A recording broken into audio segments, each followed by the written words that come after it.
Voilà, on en vient maintenant à faire un croisement entre la politique publique et les enjeux des élections présidentielles de 2021. À cet effet, on reçoit par ici le professeur Oussou Victor Dandé. Professeur, bonjour. Bonjour, monsieur Alikwara. Bienvenue sur le plateau du Grand Merci. Format. Vous êtes expert en gouvernance et management public, spécialiste des politiques publiques, enseignant-chercheur à l'École nationale d'administration publique du Québec, c'est au Canada. Le thème, donc, comme je l'ai annoncé tout à l'heure, ce sont les enjeux des élections présidentielles de 2021, une analyse donc en termes de politique publique. Alors dites-nous, qu'est-ce qu'on peut comprendre par politique publique?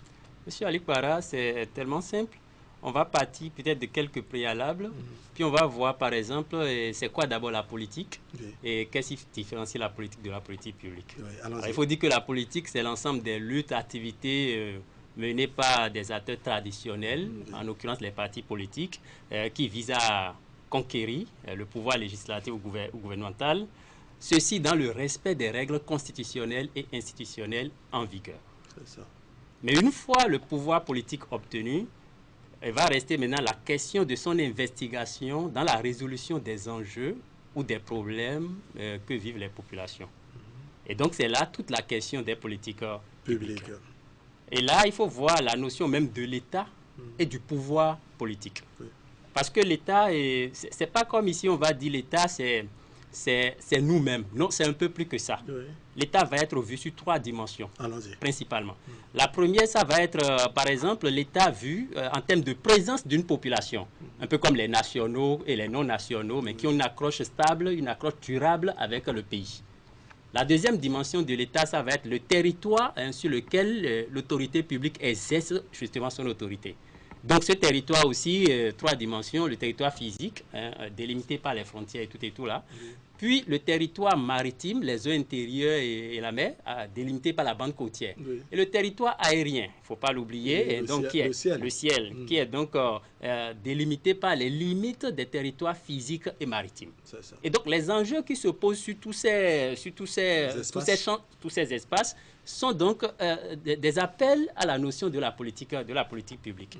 La grande question, si on veut comprendre vraiment la politique publique, je peux offrir par exemple de dire quelles sont les facettes de la gestion du collectif qui sont prises en charge par quelle autorité politico-administrative, de quelle manière, en réponse à quel problème et à travers quelles concrètes modalités d'action et pour produire des conséquences et pour qui.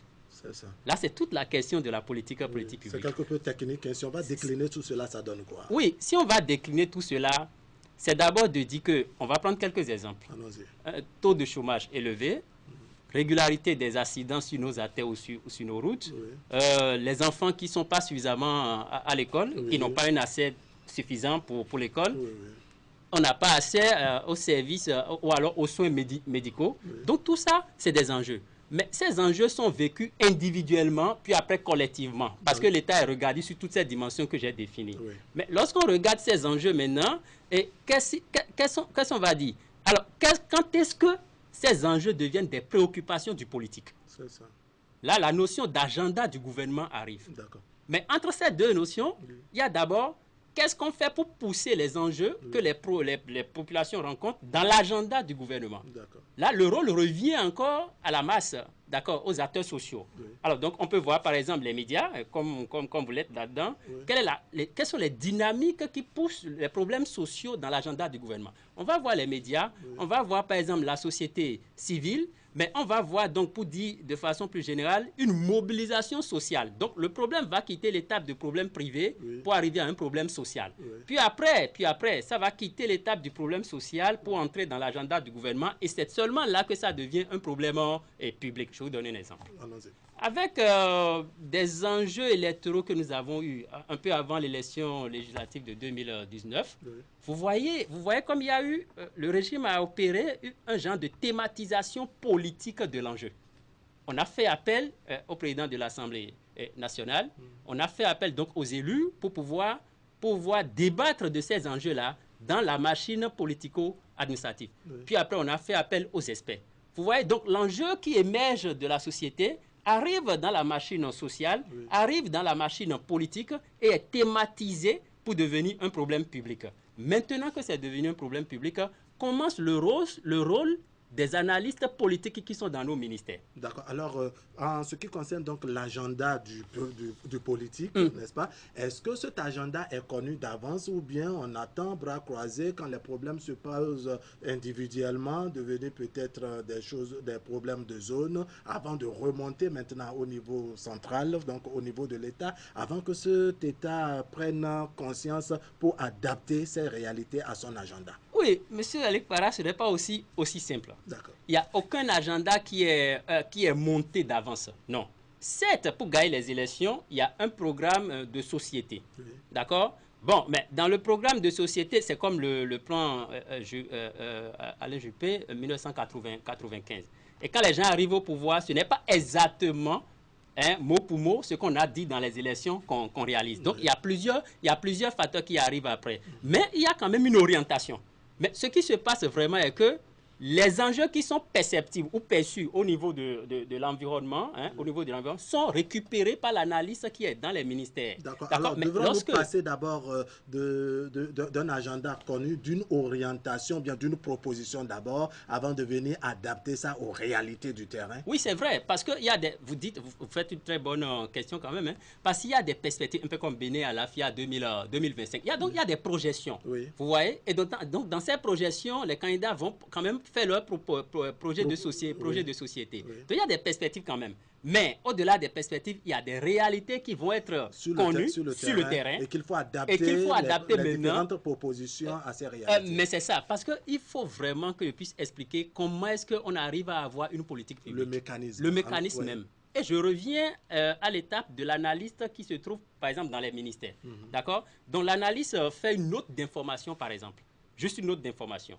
Parce que on voit l'émergence des enjeux dans la société, et puis donc l'analyste les récupère, mais fait une note d'information. Il montre l'étape ou l'état problématique de la situation et l'état idéal qu'on aurait souhaité. Et comment on va faire pour arriver à cet état idéal-là? Vous voyez, les ministres, pour la plupart, vont se bomber le torse, comme pour dire, ah oui, c'est notre politique publique. Mais non, c'est le travail des analystes qui se trouve là. Donc, c'est un travail de toute une équipe. Et ça ne se passe pas seulement comme ça. Donc, quand l'analyste arrive, il va peut-être faire une première proposition à travers cette note d'information-là, à peut-être son gestionnaire ou son directeur de département. Et ça va monter, pour aller peut-être vers le sous-ministre, je veux dire peut-être le secrétaire général du ministère ou le directeur de cabinet, le directeur de cabinet au niveau du ministère, puis aller vers le ministre. Mais une fois arrivé là, donc on est dans un processus d'approbation de la prise de décision. On veut prendre des décisions. Donc l'approbation, c'est le fait pour chaque étape que l'acteur qui est à l'étape là donne le OK pour un processus qui est en train d'émerger, pour faire évoluer un peu les choses, la solution qu'on est en train de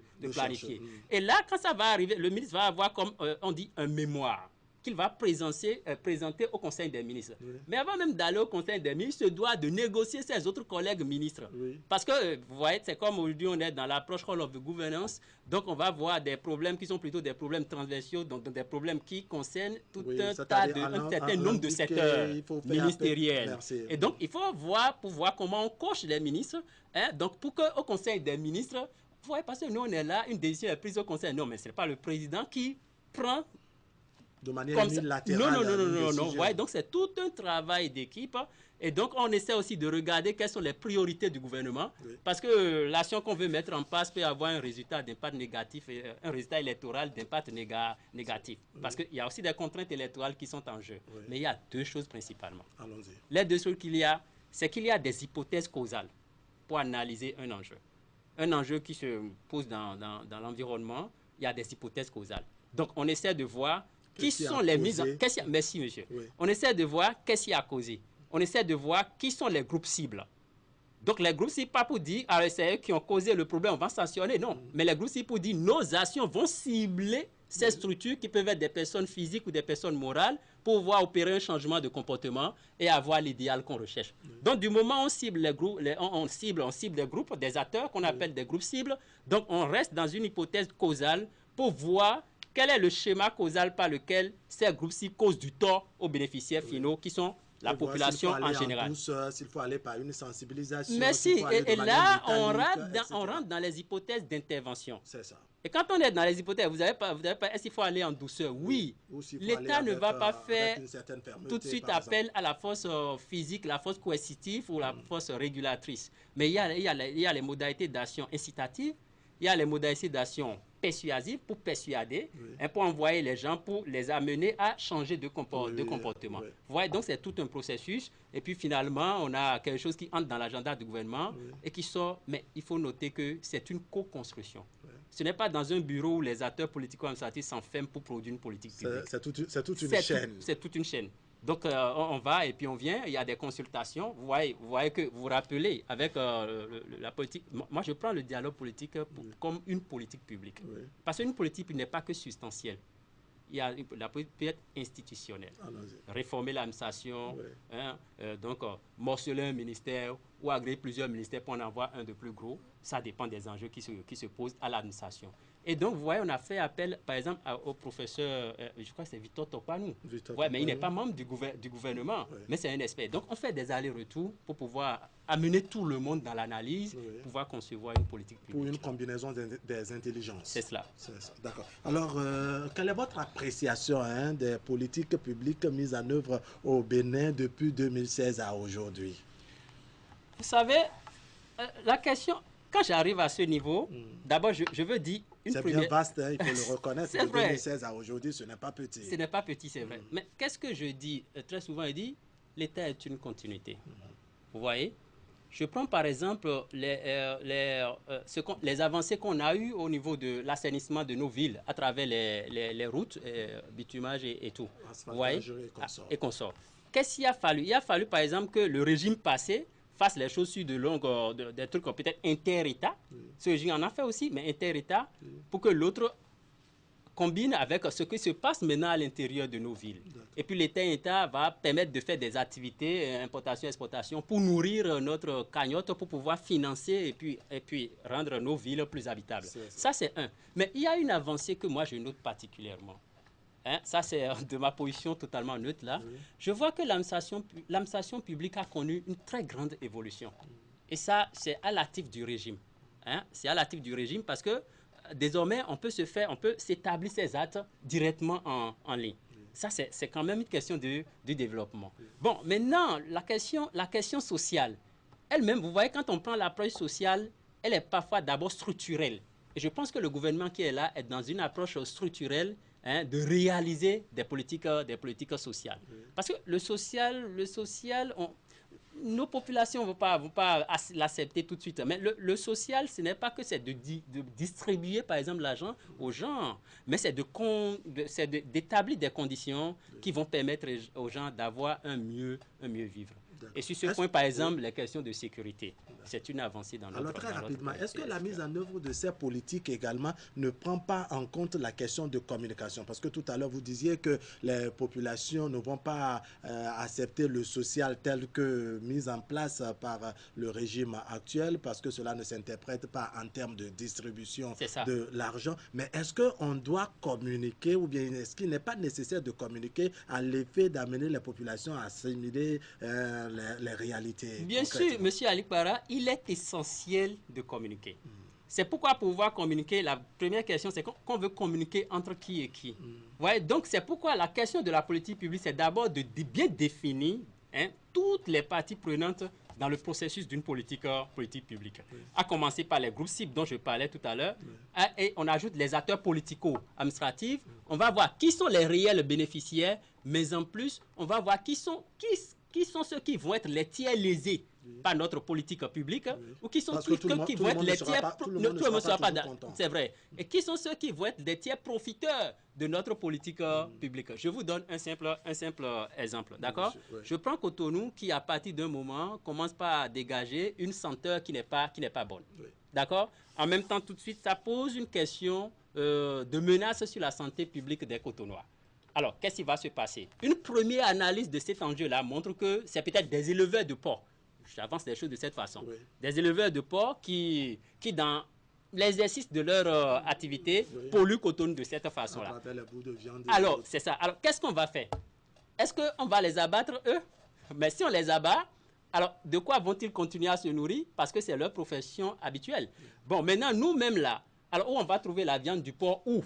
Pour nos besoins alimentaires. Donc, la question qui se pose ici, c'est de creuser vraiment cet enjeu-là pour faire de véritables analyses causales. Alors, la première question que je vais me poser sur cet enjeu, par exemple, je vais dire, est-ce que les éleveurs de porc sont régis par un cadre réglementaire, une autorisation qu'ils prennent pour pouvoir exercer. S'il y a une structure qui donne cette autorisation, alors un premier groupe s'il devient cette structure-là.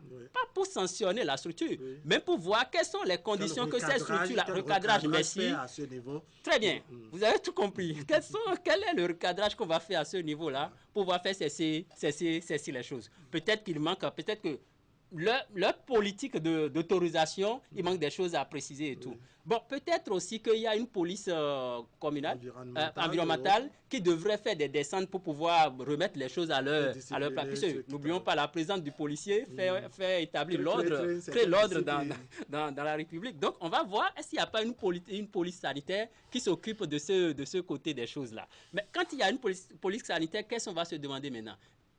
Qu'est-ce qui fait que la mission de la police est défaillante à ce point-là? C'est-à-dire que malgré la présence de la police, Cotonou sent quand même mauvais. Alors, donc, qu'est-ce qui fait que la police peut-être manque de moyens matériels roulants pour faire des descentes ou que la police n'a pas intégré poser toute une série d'hypothèses, d'où les notions d'hypothèses causales. Mais on peut aller même jusqu'à voir les ONG.